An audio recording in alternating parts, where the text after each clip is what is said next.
Okay, now in this section, we've got the composition of functions, and it's when we use the output of one function as the input of the other.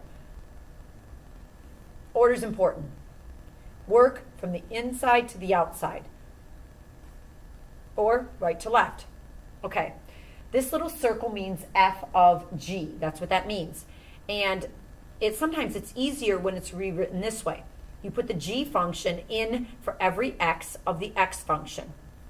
So what you would write is you would write f of x plus 1, because that is the g function. Okay? Now, the f function is x squared, so you just put that right there in for x squared. So you end up with x plus 1 quantity squared. That is f of g of x. You can then, you can probably leave it like that. There's no need to multiply all of that out. Okay, this one, g of f of x. Well, you say now we're going to use g of x squared. That means in the g function, wherever there's an x, you put the x squared in. So that equals x squared plus 1. Now it says to evaluate f of g of 2. You put the negative 2 in there.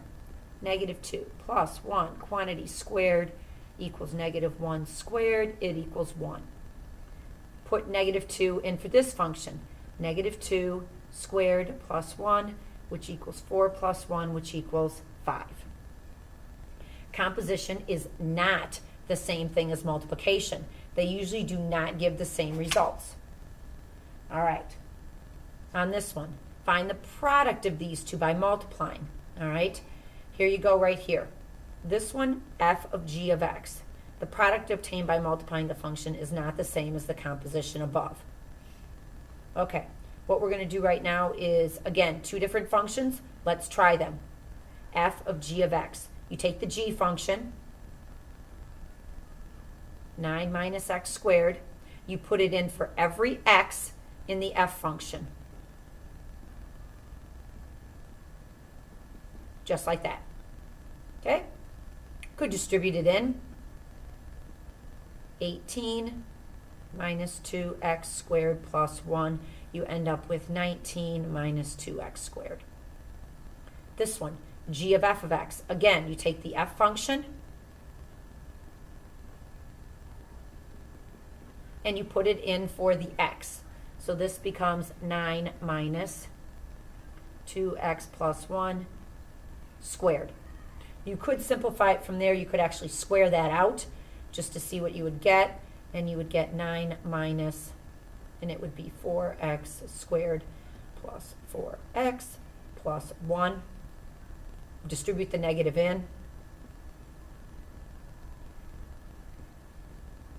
And you would end up with a negative 4x squared minus 4x plus 8.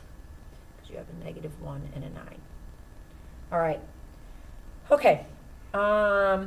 We go through an application. And in this case, you're going to buy a desk at an office supply. You have two coupons. One's for a $25 rebate of any desk. The other is 20% off your entire purchase. If only the $25 rebate is given, express the sale price y as a function of x. So y equals r of x. So the sale price is y. X is the price of the original thing. So it's going to be x minus the $25. Okay? The other one is the 20% discount. So if you only get a 20% discount, express the sale price as a function of there. Now, if you're getting a 20% discount, that means that you only have to purchase or you only are getting 80%. So it's going to be 0.8x. You're only purchasing 80% of it because you're taking 20% off there. Okay? Suppose the store is willing to give both the rebate and the discount. You want to know if it's better for you, the consumer, if the store calculates the 20% discount first or the $25 rebate first. Assume the desk costs $200. Find the cost in each situation. All right. $25 rebate only. That's going to be $200 minus $25, and that's going to cost you $175.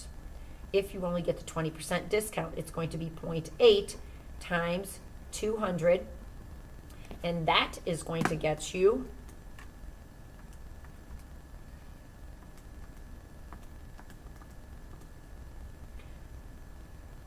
$160.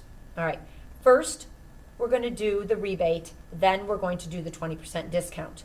All right, I did the rebate of $175. So the rebate first, so that's going to be R of X, then minus the D of X. Okay, then we're going to put that on there.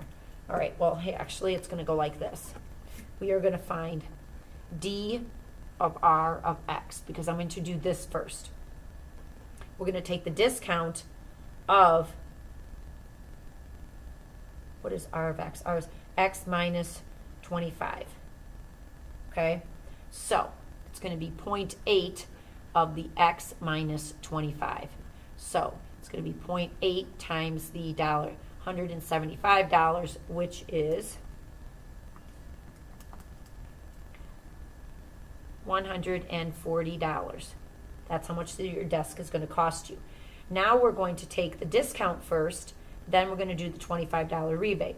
So that's going to be the discount first, then the rebate. So that's the rebate of the 0.8x, which equals 0.8x minus, and then the $25. 0.8 times 200 minus 25. That is going to be 160 minus 25, and that is going to be $135.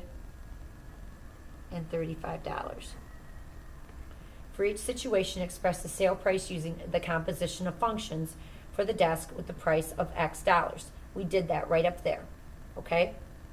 The $25 rebate first, then the discount looks like this, 0.8 X minus 25. Take the discount first and then that. Now, if I do the discount the other way around, it's going to be 0.8x, then minus the $25. Okay. Second example, I'm going to stop right here and I'm going to come back to that in the next video.